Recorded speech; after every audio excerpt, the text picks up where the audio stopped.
बलूचिस्तान के दारुल हुकूमत कोयटा में एक धमाके के नतीजे में एक बच्चा जाबहक और 2 अफराद जख्मी हुए हैं। धमाका कोयटा के नवाही इलाके जिना टाउन के महल्ले कली बरात में हुआ है। धमाके की नौयत ताहाल मालूम नहीं हो सकी। इलाके में रेस्क्यू इदारों की इमदादी कार्रवाइयाँ जारी हैं। बच्चे की मैयत और जख्मियों को सिविल अस्पताल कोयटा मुंतकिल कर दिया गया है। पुलिस और दीगर कानून नाफिज करने वाले इदारे भी जाए वक़्वा पर पहुँच गए हैं। पुलिस हुकाम का कहना है कि धमाके की आवाज दूर दूर तक सुनी गई है। ताहम एक बच्चे के जाबहक होने की इत्तलात है। इमदादी टीमों, रेस्क्यू हुकाम और बम डिस्पोजल स्क्वाड का अमला जाए हादसा की जानिब रवाना कर दिया गया है। Lotus lake towers, a groundbreaking endeavor by Lotus Properties.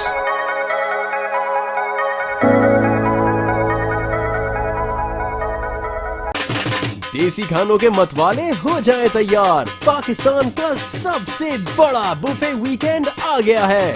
21, 22 और 23 अप्रैल जुमा, हफ्ता और इतवार पाकिस्तान का दस्तरख्वान सजाएगा देसी खानों का बेहतरीन इंतखाब फेयर हॉल गार्डन्स कराची में। जो चाहो जितना चाहो खाओ। #PKDKHI